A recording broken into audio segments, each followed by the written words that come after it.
This one is called The Mighty and the Meek, and as you can probably tell, it deals with words that express power.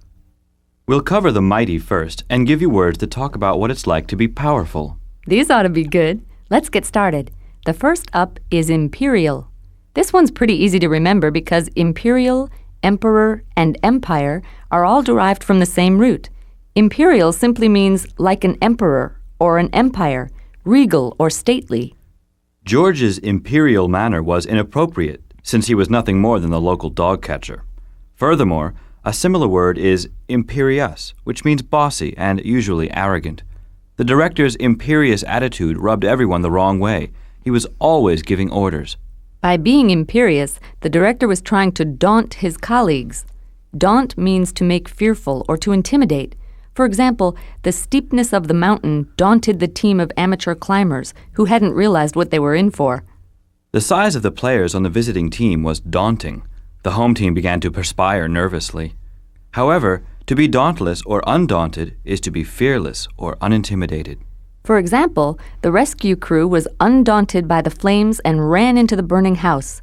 They were dauntless in their efforts to save the people inside. If you're a person with a lot of power and you're also a jerk about it, you're supercilious. For example, the supercilious Rolls-Royce salesman treated us like peasants until we opened a suitcase full of $1,000 bills. Supercilious means haughty and patronizing. Another example, the newly famous author was so supercilious that he pretended not to recognize members of his old writing class, whom he now believed to be beneath him. Let's take it a notch higher and use a word that means really powerful, autocratic. Technically, autocratic means ruling with absolute authority, but you can also use it to describe someone who is just extremely bossy. The ruthless dictator's autocratic reign ended when the rebels blew up his palace with a few thousand pounds of plastic explosives. Or, a 2-year-old can be very autocratic. He wants what he wants when he wants it. Also, an autocrat, a person who is autocratic, rules over his or her autocracy. A word that is only slightly different from autocrat is demagogue, which means a leader, but in the sense of a rabble-rouser. Autocrats pay little or no attention to the people over whom they rule, whereas demagogues try to manipulate the public to support their aims. Demagogue is never used in a positive way. Often a demagogue is a despot or an evil ruler. The demagogue has been pushed aside by a people's ascendancy, which was fueled by revolution. Ascendancy means supremacy or domination. Small computers, for example, have been in ascendancy for the last few years. Or, the ascendancy of the new government was a great boon for the economy of the tiny tropical kingdom. And, when something is in ascendancy, it is ascendant. When you have power, here are a couple of verbs you can use. Allocate, which means to distribute, to assign, or to allot. For example, the office manager had allocated just 7 paper clips for our entire department. The long car trip had been a big failure, and David, Doug, and Jan spent several hours attempting to allocate the blame. A good manager knows how to allocate responsibility to others, otherwise they'll get bogged down. When a worker has made an error, a manager must be certain to chastise him. Mother chastised us for firing our battle rockets through the living room window. To chastise means to punish or to discipline. Chastising the dog for sleeping in the fireplace never seemed to do any good. The minute we turned our backs, he'd curl up in the ashes again. Chastise. Here now is the quick review of the mighty words, after which you'll hear a monologue by a character who will use the words in context. Here we go. Imperial. Having to do with an emperor, regal or stately. Daunt. To make fearful, to intimidate. Supercilious.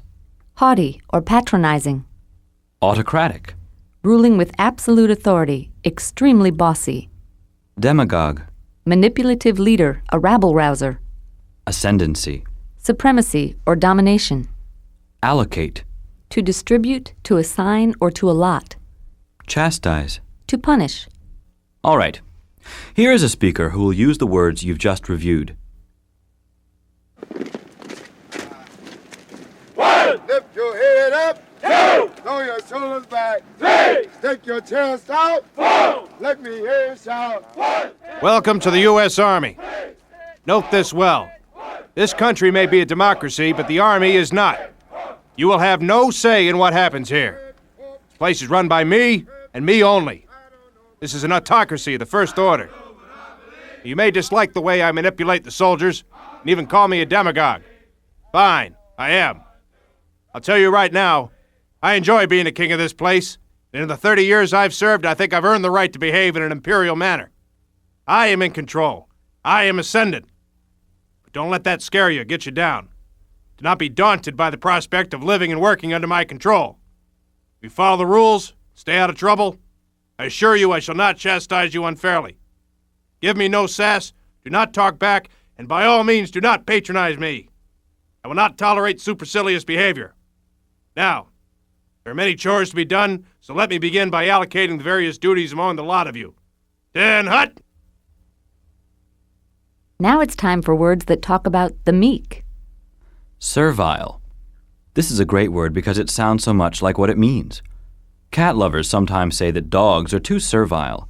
They follow their owners everywhere and slobber all over them at every opportunity. Servile means submissive and subservient, or like a servant. The horrible boss demanded servility from his employees. When he said jump, he expected them to ask how high. It's a good synonym for slavish. If, in your servility, you suck up to the boss a lot, then sycophant is a good word for you. The French class seemed to be full of sycophants. The students were always bringing apples to the teacher and telling her how nice she looked. A sycophant is sycophantic. The exasperated boss finally fired his sycophantic secretary because he couldn't stand being around someone who never disagreed. Here's another word for how to behave around your boss. Deference. To show deference to another person is to place that person's wishes ahead of your own. Deference means submission to another's will, respect or courtesy. Herbie stopped yodeling at the dinner table in deference to his mother's wishes. It sounds like defer. It's virtually the same word. To defer to someone is to show them deference, and to show deference is to be deferential. Steve was being deferential when he allowed Joe to go first. But suppose you refuse to defer to someone's will and then they force you anyway. Then you have capitulated. For example, I urged him to take off his hat. When I threatened to knock his head off, he capitulated. To capitulate is to give in or give up, to surrender. On the 20th day of the strike, the workers capitulated and went back to work without a contract. Those workers were doubtless chagrined by their defeat. Chagrin means humiliation or embarrassed disappointment. Much to my chagrin, I began to giggle during the eulogy at the funeral. Doug was filled with chagrin when he lost the race because he had put his shoes on the wrong feet. There is a definite note of shame in chagrin. If you're feeling powerless, it may contribute to your feeling apprehensive. The apprehensive child clung to his father's leg as the two of them walked into the circus tent to watch the lion tamer. Apprehensive means anxious or worried. Bill, for example, was apprehensive about the exam because he had neglected to go to class for several months. As it turned out, his apprehensions were justified. He couldn't answer a single question on the test. And you'll never get over those fears if you continue to be so diffident. You need greater self-confidence. Diffident and confident are opposites. Mary's stammer, for instance, made her diffident in conversation and shy in groups of strangers. Also, Amos's diffidence led many participants to believe he hadn't been present at the meeting, even though he had. Finally, another word for those of you who give up easily, acquiesce. The pirates asked Pete to walk the plank. He took one look at their swords and then acquiesced. Acquiesce means to comply passively, to assent, to agree. Acquiesce is sometimes used sloppily as a synonym for agree in situations when it isn't really appropriate. For example, it isn't possible to acquiesce noisily, enthusiastically, or eagerly. Don't forget acquiesce has the root of quiet in the middle. By the way, to acquiesce is to exhibit acquiescence. Which brings us up to the end of the list of meek words. Here's a quick review. Servile. Submissive, like a servant. Sycophant. One who sucks up to people with power. Deference. Submissiveness to another's will. Capitulate. To give up or give in. To surrender. Chagrin. Humiliation or embarrassed disappointment. Apprehensive. Anxious or worried. Diffident. Timid or lacking self-confidence. Acquiesce. To comply passively. To assent. Now we'll present a character who will use all of the above words in context.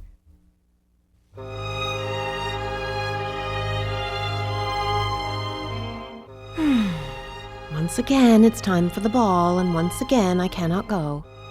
My stepsisters always get preferential treatment, and I must defer to their desires and help them look their best. I argue with them and try to get out of helping them, but they are so cruel and so demanding that eventually I acquiesce. They are such witches that I believe they enjoy watching me give in when I capitulate with almost no fight. It brings me no joy to serve them. It's not in my nature to be so servile.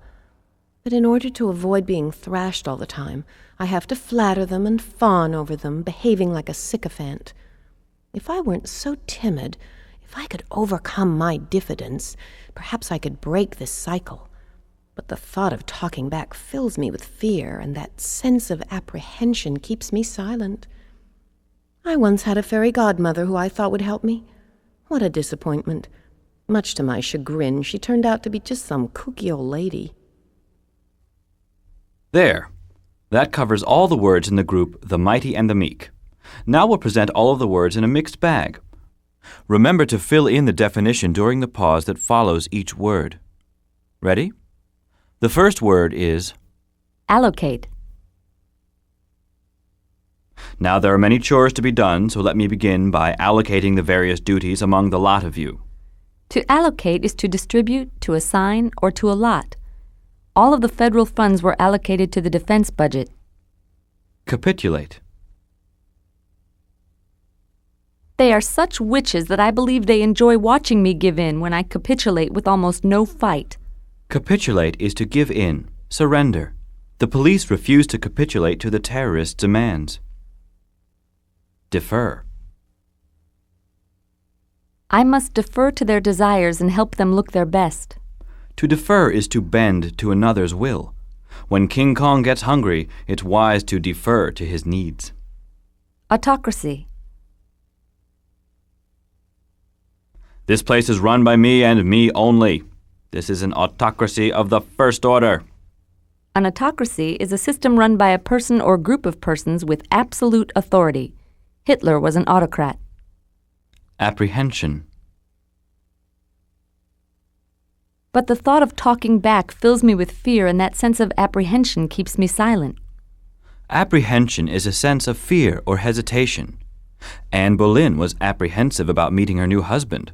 He was, after all, Henry VIII. Demagogue.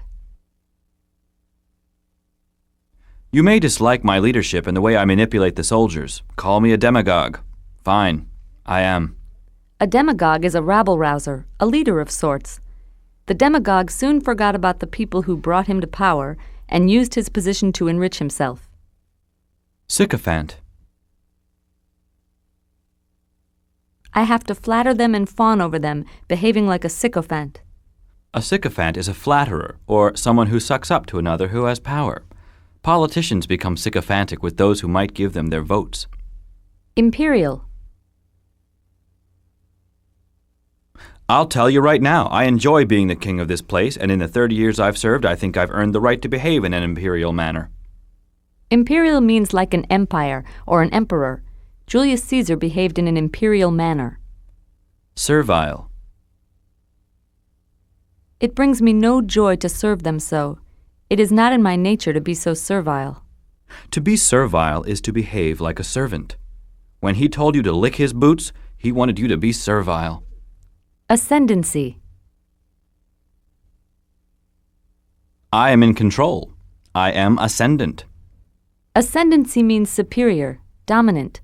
For years, disco was the ascendant form of popular music. Then hip-hop became dominant on the charts. Diffident. If I weren't so timid, if I could overcome my diffidence, perhaps I could break this cycle. Diffident means shy and unassuming. The ugly duckling's diffidence gave way to confidence and assurance after he grew into a swan. Daunt. But do not fear. Do not be daunted by the prospect of living and working under my control. To daunt is to intimidate or to make fearful. Bullies delight in daunting their victims. It's more than half the fun. Acquiesce. I argue with them, but they are so cruel and so demanding that eventually I acquiesce and help them. To acquiesce is to comply passively, to accept or assent quietly. Fay Ray at first refused King Kong's demand that she marry him, but his size and demeanor convinced her to acquiesce. Chastise. If you follow the rules and give me no reason to discipline you, I assure you I shall not chastise you unfairly. To chastise is to discipline or inflict punishment upon. Gunther the lion tamer often chastises his lions and tigers for trying to eat him alive. Chagrin. I once had a fairy godmother who I thought would help me. What a disappointment! Much to my chagrin, she turned out to be just some kooky old lady. Chagrin is humiliation or embarrassed disappointment. Much to her chagrin, Abby tripped and fell during her first entrance on the stage. Supercilious. Give me no sass, do not talk back, and by all means do not patronize me. I will not tolerate supercilious behavior. Supercilious behavior is snotty or patronizing. The bank teller became supercilious when she saw that Mr. Vanderbilt had a mere $17 in his savings account. And that, as they say, is that. Be sure to solidify your power over the mighty and the meek by checking out the spellings of the words, thinking of some mnemonics, and trying some sentences of your own. In the meantime, it's on to the next group of words. Our next is called You Help Me, Then You Hurt Me. The first section of words, You Help Me, deals with helping or giving pleasure. The second section of words, Then You Hurt Me, all concern pain or punishment. I'd rather start with pain and save pleasure for last. Sounds like a good idea to me. I'm glad you agree. What would it take for you to reproach me? Well, reproach means to scold, usually in disappointment. It can also mean to blame or disagree. That's right. In that case, I would reproach you if you forget the meaning of every vocabulary word we've discussed so far. That won't happen, so I suppose I'm safe. The doctor reproached Daniel for gaining 20 pounds after he had advised him to lose 15. On the other hand, impeccable behavior is beyond fault. It is irreproachable. Even though Jerome did split Aunt Mabel's head with an axe, his motive was irreproachable. He had merely been trying to kill a fly perched on her hairnet. Nice example. I would imagine that Jerome was contrite about his mishap. Contrite means feeling sorry, admitting guilt, especially feeling remorseful. Right. To be contrite is to be sorry for whatever terrible thing you did. A criminal who won't admit to his crime is not contrite. Saying you're sorry is an act of contrition. Deirdre's contrition was heartfelt. She wanted to apologize after she burned her roommate's bed. When you do something bad or commit a crime, you are frequently chastised by someone. When someone sees you are about to commit a crime or you are about to make an oversight, they might admonish you. Admonish means to warn or express disapproval. The mother admonished her son for his apparent desire to shoot his sister with a BB gun. I tried to admonish my dog Grizzly for chasing Muffin, my cat, but my admonishments never seemed to do any good. Try a whip. That would certainly cause poor Grizzly considerable anguish, meaning agonizing physical or mental pain, and it's doubtful if he would learn to keep away from Muffin. Oh, I think after a few times he'd get the idea. That's really cruel. Well, we're trying to learn the word anguish, and there's nothing pleasant about it. It means pain.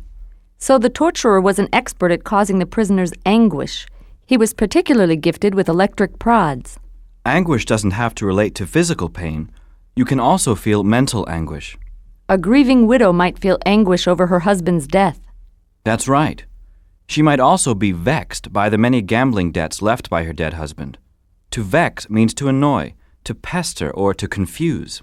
Millie vexed Willie when she poked him repeatedly with a long, pointed stick. If you were stuck at the bottom of a deep well, you would find your situation extremely vexing. You would be annoyed and perplexed. But at least you wouldn't be thirsty. Ha ha ha. The act of vexing, or the state of being vexed, is vexation. Alexandra's vexation was justified. She was annoyed by the dozens of mosquitoes that kept flying into her nose and mouth.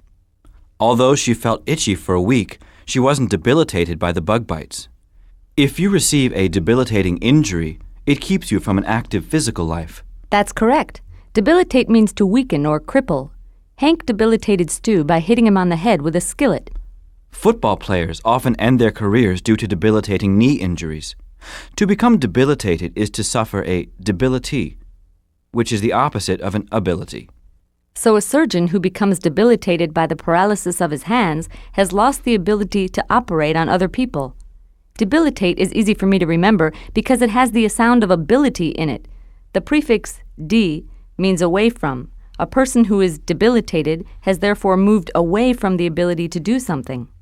That's a helpful mnemonic device, and it's making use of your knowledge of prefixes and root words. That type of memory trigger can be helpful with our next word, reprisal. Reprisal means a military action undertaken in revenge for another. It also means the act of taking an eye for an eye. When I look at reprisal or hear it, I remember the word reprise. A reprise is when a musical theme occurs again, so I think of doing something again. The spitballs thrown at the teacher were a reprisal for the teacher's surprise quiz. When you attack someone, there usually is a reprisal. Most people choose to fight back. The CIA feared a reprisal from the terrorists, so it beefed up its security after capturing the terrorist leader. When the girls ripped down the bullies' clubhouse, they knew there would be a reprisal, so they put barbed wire around their own clubhouse. Our last word is subjugate. To subjugate is to subdue and dominate or to enslave. A tyrant will subjugate the peasants living in his kingdom. He will force them to do his bidding. Yes, because when someone is subjugated, they become someone else's subject. They are enslaved. You don't have to be subjugated by a person. You can be dominated by a thing as well. In this age of technology, it is common to feel subjugated by machines. Some VCRs and computers are so complicated you feel sure you are serving them instead of having them serve you. That wraps up our You Hurt Me section, words that deal with punishment and pain. We've had some pretty gruesome examples. I'll look forward to our pleasure section, the You Help Me words. Let's quickly review our painful words before we move on to the monologue. Reproach. To scold, blame, or disgrace. Contrite. Admitting guilt, feeling remorseful. Admonish. To warn or express disapproval. Anguish. Physical or emotional pain. Vex. To annoy, to pester, or to confuse. Debilitate. To weaken or cripple. Reprisal. Military action taken in revenge for another, the act of taking an eye for an eye. Subjugate. To subdue, dominate, or enslave. Terrific. But first, here's a monologue by someone who will use all of the You Hurt Me words in context. I went to a Catholic elementary school, and the nuns scarred me for life. If I spent the rest of my days standing on the street corners tripping nuns, it still wouldn't be a sufficient reprisal for the attacks they made on me and my classmates. The nuns in my school didn't punish us for any good reason. They just loved the power they felt when they subjugated us. There was one girl in my class, Felicia White, who must have been bonkers. Even though she never did anything wrong and her behavior was beyond reproach, she would confess to anything. She was always sorry. We'd whisper, "Felicia White is always contrite." She'd confess to things she hadn't even done, and boy, would she pay for it. I guess she perversely enjoyed the anguish of being punished even more than those nuns liked dishing it out. Rulers may look harmless, but when a 180-pound nun is swinging one, the effect can be debilitating. I had an unfortunate habit of whistling through my nose when I exhaled. Sometimes it got annoyingly loud, and that sure did vex Sister Annabella. She'd look up with a wild gleam in her eyes, wondering if it was me. Then she'd grab the ruler and waddle over to my desk. She wouldn't even take time to admonish me for my bad breathing habits. She would just start swinging. Now that we've finished the You Hurt Me section, it's time to move on to a more comfortable group of words. This next section is called You Help Me, and these words relate to making someone feel better. I, for one, am glad to be done with the words dealing with pain. These examples were getting horrifying, and I was feeling ill. Well, if introducing the first word relating to pleasure or improvement will alleviate your illness, I've done it for you. So you have. Alleviate means to relieve, usually temporarily or incompletely. You did alleviate my illness when you introduced the new words. When you alleviate something, you make it bearable or you lessen it. Aspirin alleviates headache pain. When it comes back, take some more aspirin. A person who has been digging a ditch for hours desires respite. Respite is a period of rest or relief. The prisoners who dug those holes to escape worked without respite in order to get the job done.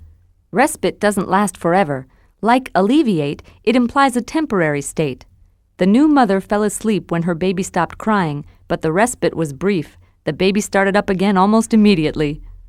When I tried to rake the huge field near my house in 5 hours, I was exhausted.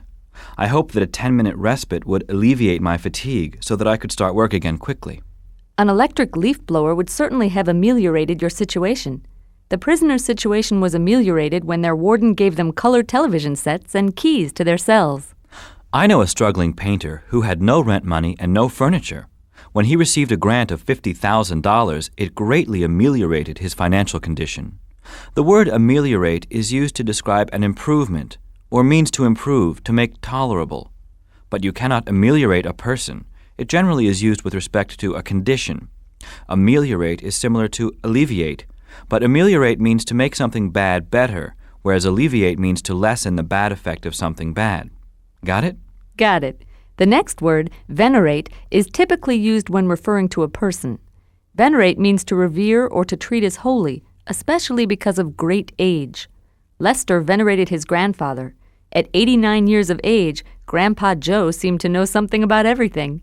No wonder Lester worshipped him. There is a curious religion that venerates Elvis Presley and hopes that the Pope will declare him a saint. I hear they voted for Elvis to have a halo on his stamp. Oh dear.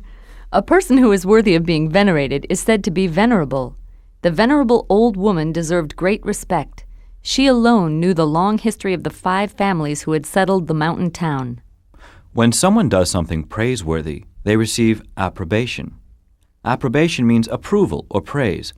The crowd expressed its approbation of the team's victory by gleefully covering the field with daisies. An interesting crowd. Approbation is a fancy word for approval, to which it is closely related. The ambassador's actions met with the approbation of his commander-in-chief, meaning he got a thumbs up. Later, when he eloped with the commander-in-chief's only daughter, it caused the army to have great disapprobation for the ambassador. Disapprobation is disapproval. The students have my sincere approbation for learning all the new vocabulary words. The next word, salutary, means healthful, curative, or remedial. Lowered blood pressure is among the salutary effects of exercise. And people often go to hot springs for the salutary effects of the water. If the springs make you feel better, you will be sanguine about your healthy state. Sanguine means cheerful, optimistic, or hopeful. Peter was sanguine about his chances of winning the Nobel Peace Prize, even though as an 8th grader, he hadn't yet done anything to deserve it.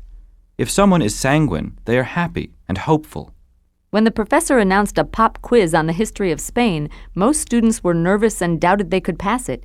Candace was sanguine, however. She had studied her Spanish history all week. It's important not to confuse sanguine, a nice word meaning cheerful, with a very different word, sanguinary. Sanguinary means bloodthirsty. In his sanguinary frame of mind, the vampire was sanguine when he saw Joe walk straight into the old house with a bare neck. He was optimistic about having blood for dinner. The next word concerns being paid back. Reparation is a noun meaning compensation, a payback. To make a reparation is to repair some damage that has occurred. Defeated countries frequently demand reparations for the destruction they suffer at the hands of the victorious army. Reparation is often associated with war. Victorious countries demand reparations also. After World War I, many countries required reparations from Germany. They felt Germany had taken too much and must pay it back. People also sue to get reparations after car accidents. Juliet sought reparations in court, but her lawyer was incompetent and didn't win any compensation. To appease someone is to soothe them or pacify them by giving in. If a child is constantly nagging you for candy, you can appease them by giving them a lollipop. Larry appeased his angry mother by promising to make his bed till the end of time. The word appease has a temporary feel. It's like keeping someone at bay. Absolutely. The dogs were chasing me down the street. I tried to appease them by throwing them my milk-bone necklace, but they ignored it and kept chasing. They wanted to eat my underwear, which was made out of steak. One of the many dangers of wearing meat to work.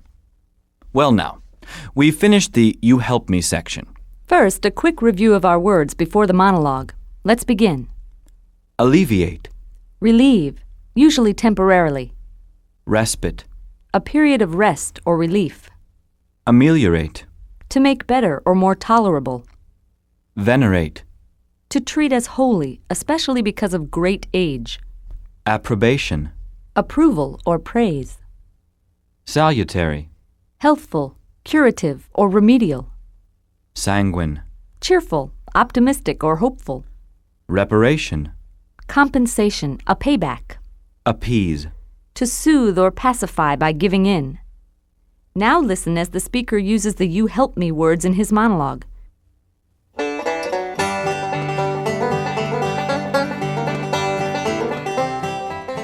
My name is Banjo Joe.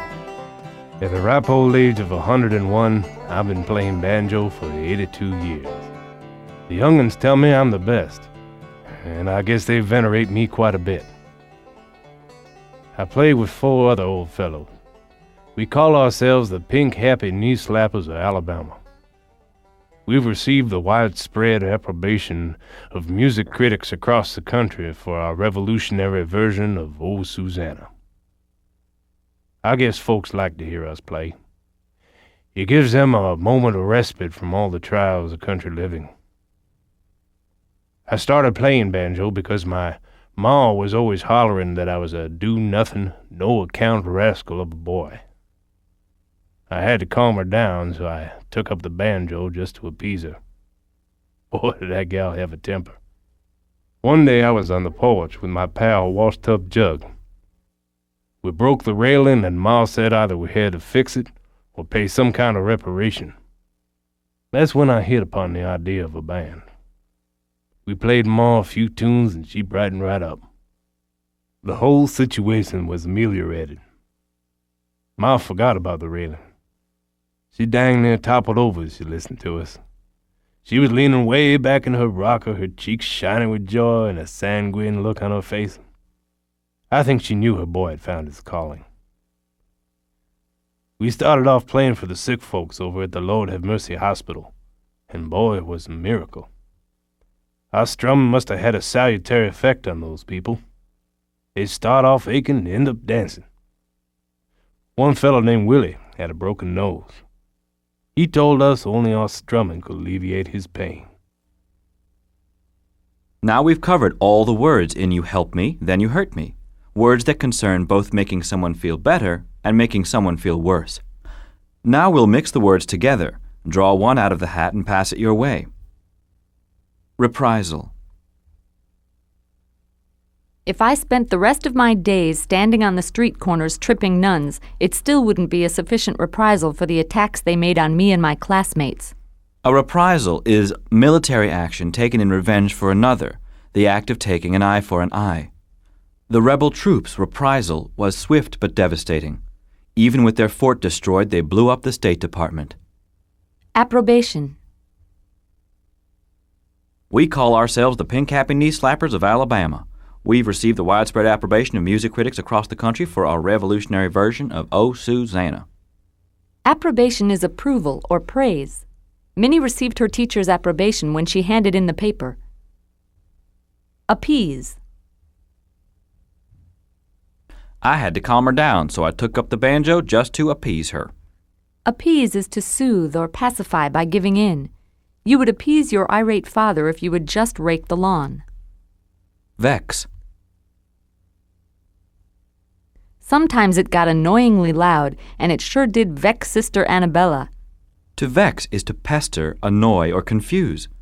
Danielle was vexed by the never-ending tap-tap-tap of the branch on her window. Sanguine. She was leaning way back in her rocker with a sanguine expression on her face. Sanguine means cheerful, optimistic, or hopeful. Gail was sanguine about the exciting vacation which lay ahead. Venerate. The young'uns tell me that I'm the best, and I guess they venerate me quite a bit. To venerate someone is to revere them or treat them as holy. Marcia venerated her great-grandmother and believed she was nearly perfect. Debilitate. Rulers may look harmless, but when a 180-pound nun is swinging one, the effect is debilitating. To debilitate is to weaken or cripple. The hockey player was debilitated by an opponent who crushed his knees. Subjugate. They just loved the power they felt when they subjugated us. To subjugate is to subdue, dominate, or enslave. The plantation owner subjugated his slaves through violent whippings. Reparation. We broke the railing and Ma said either we had to fix it or pay some kind of reparation. A reparation is a repaying or compensation. I'll give you reparations for the damage I did to your house so you can fix it. Alleviate. He told us only our strumming could alleviate his pain. When you alleviate something, you give it temporary relief. My aching sinus condition was alleviated when I took a decongestant. Contrite. She would confess to anything. We'd whisper, "Felicia White is always contrite." To be contrite is to admit guilt or feel remorseful. Harry the Hulk was contrite when he actually broke Titanic Tim's arm during a worldwide wrestling match. Ameliorated. We played Ma a few tunes and she brightened right up. The whole situation was ameliorated. To make something better is to ameliorate it. Hester's nausea was ameliorated when the man pulled her off the wildly spinning merry-go-round. She felt relieved and much less dizzy. Admonish. She wouldn't even bother to admonish me for my bad breathing habits. To admonish is to warn or express disapproval. Anguish. I guess she liked the feeling of anguish even more than those nuns. Anguish is agonizing physical or mental pain. Ah, Humphrey screamed. I'm in anguish. Somebody pull those leeches off my body. Salutary. Our strumming must have had a salutary effect on those people. To be salutary is to be curative, remedial, or helpful. Rhoda hoped the medicine would have a salutary effect and get rid of sores on her arm. Respite. It gives them a moment of respite from all the trials of country living. Respite is a period of rest or relief. Hoping for respite, the gravedigger begged his employer for a short lunch break. Well, that covers all of that word group. When you feel you have a good grasp of the words, try using them in conversations with friends and in your writing. Hello, and welcome to Volume 2 of the Princeton Review WordSmart Vocabulary Building Program. In the next hour, we'll help familiarize you with more than 50 words, not to mention several word building blocks like prefixes, suffixes, and roots. We're going to learn a list of important, powerful, and most of all, useful words that should be part of everyone's working vocabulary. Here's how our system works. We'll break down the word list into topic groups. You'll find it's easier to remember new words in the context of a larger group of similar words than it is to memorize an arbitrary list. You'll also find that many words with similar meanings also have similar roots, prefixes, and suffixes. That is to say, the basic building blocks of words show up repeatedly. That way, if nothing else, you'll become familiar with those building blocks and you'll be able to crack open the meanings of countless numbers of words. Each group of words is broken into complementary halves. For example, the first is called long and short. That group has two parts to it, so we'll examine each half individually. First long, then short. Then when both halves have been covered, we'll review the group as a whole and mix things up a bit. You'll be hearing word lists and definitions, as well as stories and speeches highlighting the words, all in rather quick succession. But this is your course to listen to and absorb at your speed. So whenever you feel like stopping the recording or listening to a section again, by all means, do so as often or as little as you like. We're certainly not going anywhere. Here's our first group, the long and the short of it. This could be interesting. Which half shall we start with? I think I'd like to learn the long words first. Great. Here are a bunch of words that all express the notion of length and the many ways that notion can come up. If you want to draw something out, make it last longer, you protract it. Protract means to prolong. For example, the commencement speaker promised not to protract his remarks, but then he spoke for 2 solid hours. It was a protracted speech. If we protract this lesson beyond an hour, we'll run out of recording space. Or, the trial was so protracted that one of the jurors died of old age and another gave birth. Here's another word, chronic. It means lasting a long time. Someone who always came in last could be called a chronic loser. The English language is subtle. It's not for nothing that we have so many words that mean close to the same things. Chronic, for example, is usually associated with something negative or undesirable. Chronic illness, chronic failure, chronic depression. You would be much less likely to encounter a reference to a chronic success or happiness unless the speaker was trying to be ironic. Right. We hear lots about chronic diseases, ones that linger for a long time and don't go away. In fact, most words that have the root chrono tend to deal with time. A chronometer, for example, is just a big word for watch, or any device that meters chrono, measures time. If we spend much more time on the word chronic, we'll become ponderous. Ponderous means so big as to be clumsy or heavy. When applied to speech or ideas, it means downright dull. For example, the chairman, as usual, gave a ponderous speech that left half of his listeners snoring in their plates. That speech must have gone on and on and on. If it was ponderous, then it was too long. That's because the chairman has always been a circumlocutory speaker. He never gets to the point and will spend huge amounts of time going off on tangents. Circumlocutory is language that is indirect, wordy, or evasive. To use a lot of big, vague words and to speak in a disorganized way is to be circumlocutory. Or you can change the word form like this. The lawyer's circumlocution left everyone in the courtroom wondering what had been said. Politicians are often circumlocutory. They beat around the bush. Speaking of around, our next word, circuitous, shares the same root as circumlocutory and implies movement around a circle. If you take the long way home, you've taken the more circuitous route. This means roundabout, not following a direct path. The circuitous bus route between the two cities went here, there, and everywhere, and it took an extremely long time to get anywhere. Sounds a little like circuit. It should. The meanings are very similar. A circuit takes you around something, so to be circuitous is to go around rather than directly to something. A circuitous argument, for example, is one that rambles around for quite a while before making its point. Lawyers and politicians tend to use a copious number of words. Copious means abundant and plentiful. For example, Harry had a copious supply of nails in his workshop. Everywhere you stepped, there was a pile of nails. I was famous in college for taking copious notes. I had pages and pages after each class. Copious.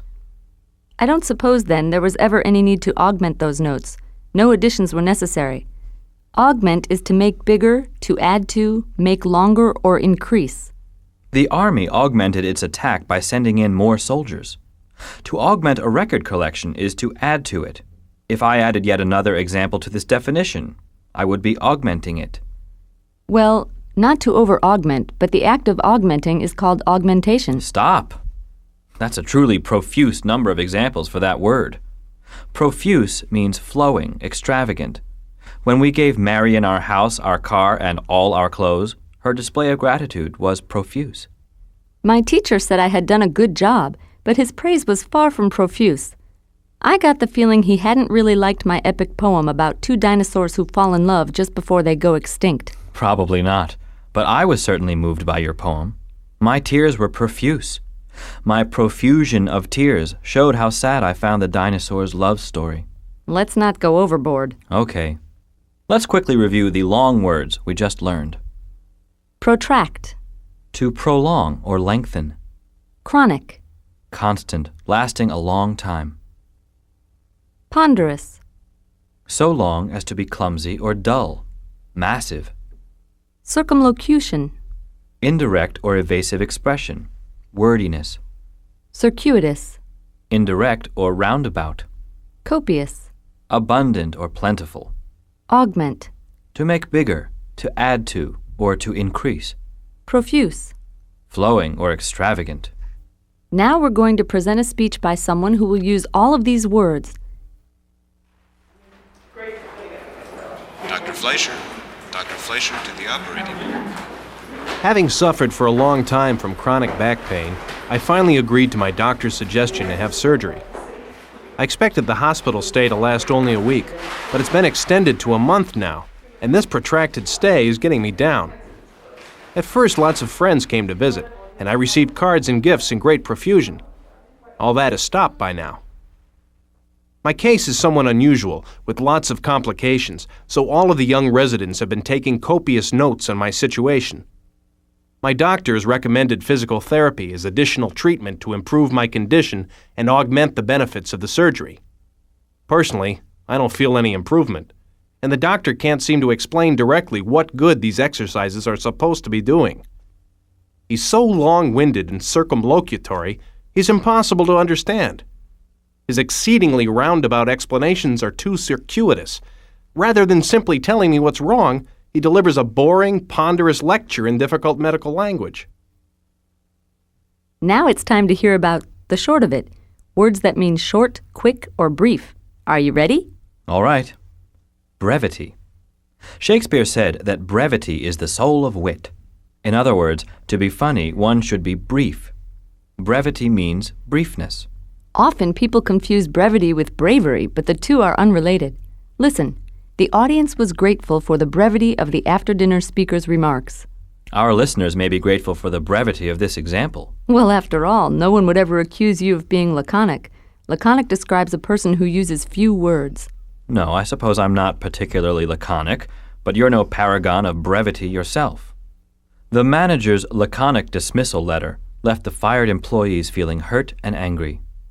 John Wayne often played laconic characters in the movies. They said little but got a lot done.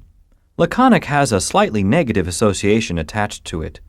Another word that has a similar but more positive connotation is concise. It means brief and to the point. The scientist's explanation was concise. It was brief and it helped us understand the difficult concept. Or simply, a concise person speaks with concision. It's time for me to curtail your definition of concise. Curtail means to shorten or cut short. For instance, the vet curtailed his effort to cut the cat's tail with the lawnmower. That is, he stopped trying. To curtail a tail, as I hope I just did, is to cut it short. Curtail has an effective mnemonic built right into it. It sounds like what it means. Provisional means conditional, temporary, short-term, or tentative. Lewis, for instance, has been accepted into the club as a provisional member. He'll become permanent provided he survives the initiation rites. Or, after the coup, a provisional government was set up to keep order until a long-term government could be established by election. Provisional. When you take a long book and present it in shortened or digest form, you have abridged it. To abridge means to shorten or condense. The thoughtful editor abridged the massive book by removing the boring parts. An abridged dictionary is one that has been shortened to keep it from crushing desks and people's laps. A work that has been abridged is called an abridgment. A lot of these words tend to sound like what they mean, which would make for easy memorization. I wonder if that can be said about perfunctory. Perfunctory means unenthusiastic or careless. Larry made a couple of perfunctory attempts at answering the questions on the test, but then he put down his pen and his head and slept. Sandra's lawn mowing was perfunctory at best. She skipped all the difficult parts and didn't rake up any of the clippings. Perfunctory is how you do something when you just don't care about it. While we're at it, let's learn terse, which means using no unnecessary words, or concise. Sounds like laconic. Almost. A little different, but you're close. Listen. The new recording secretary's minutes were so terse that they were often cryptic. Terseness was not one of Rex's virtues. He would talk until the crack of dawn if someone didn't stop him. So what exactly is the difference between laconic and terse? Well, laconic often has the connotation of being rude, whereas terse is more objective. It just describes someone who doesn't use many words. And now here's a quick review of the short of it words. Brevity. Briefness. Laconic. Using few words, almost to the point of rudeness. Concise. Brief and to the point. Curtail. To shorten or cut short. Provisional. Temporary or conditional. Abridged. Shortened or condensed. Perfunctory. Careless and without enthusiasm. Terse. Using no unnecessary words. Very succinct. Here now is an English teacher who's going to use these short of it words in context.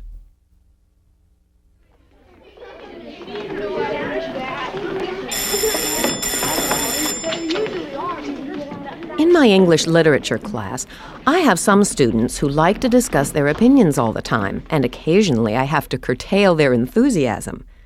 They're the ones who always read the complete books, never the abridged versions. Frequently, they write too much for their assignments, and I have to remind them that the best writing is short and concise. I try to get right to the point myself, and my comments on their papers are quite terse. Other students are barely interested in reading, making only perfunctory attempts at finishing their assignments.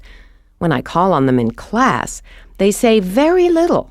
The brevity of their answers reflects their short attention spans.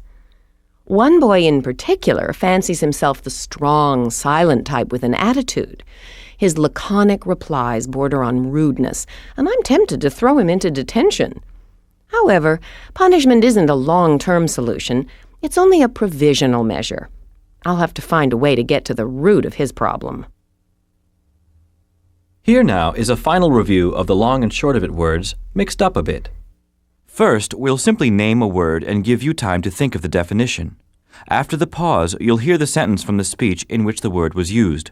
Then, a concise definition will follow, along with another example. All right, let her rip. Copious.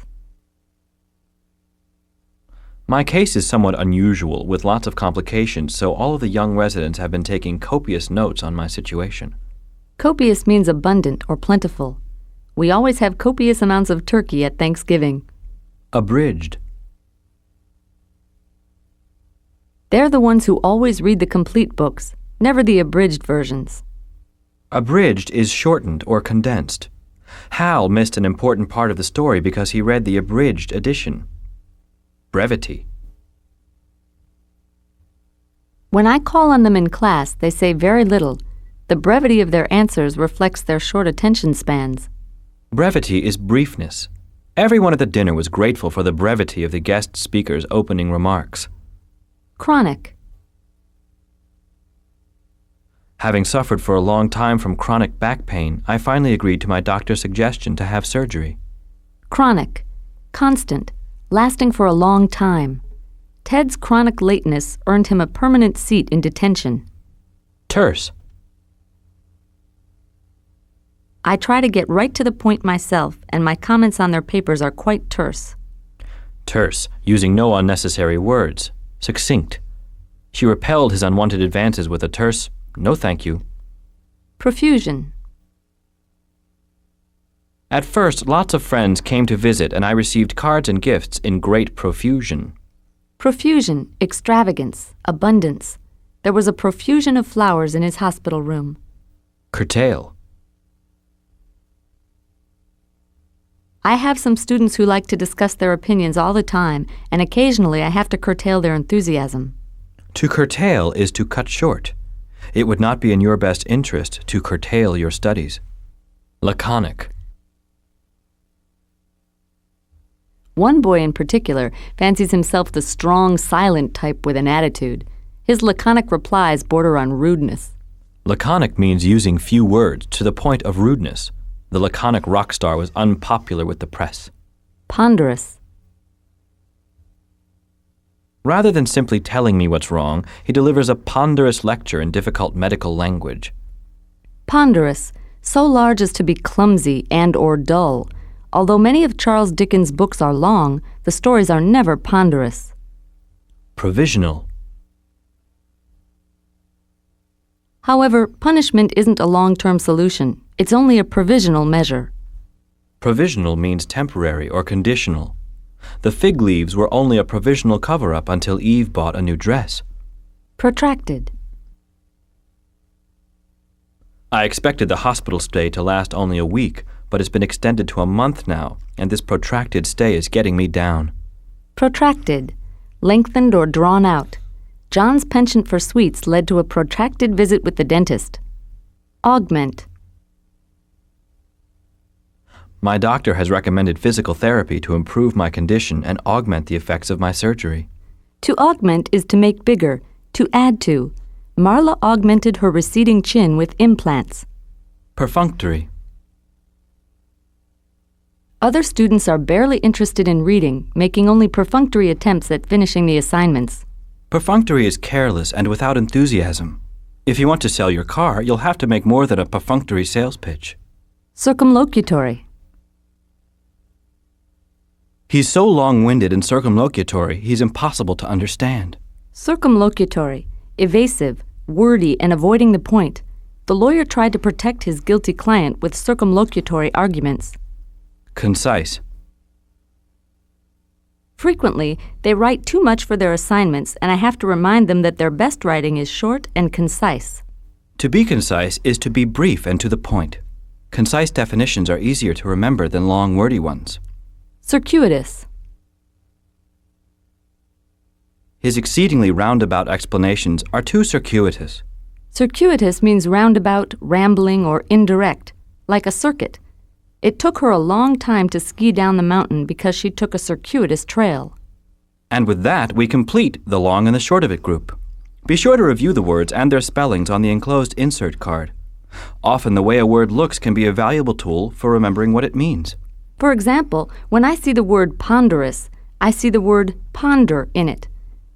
Then I think that when something gets ponderous, like a long-winded campaign speech, I begin to ponder other things, like the weather or the latest baseball standings.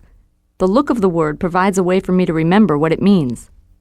Mnemonics are valuable and can be fun to create, so be sure to take some time to develop some for the difficult words. Meanwhile, we're going to plow ahead and start on the next group of words.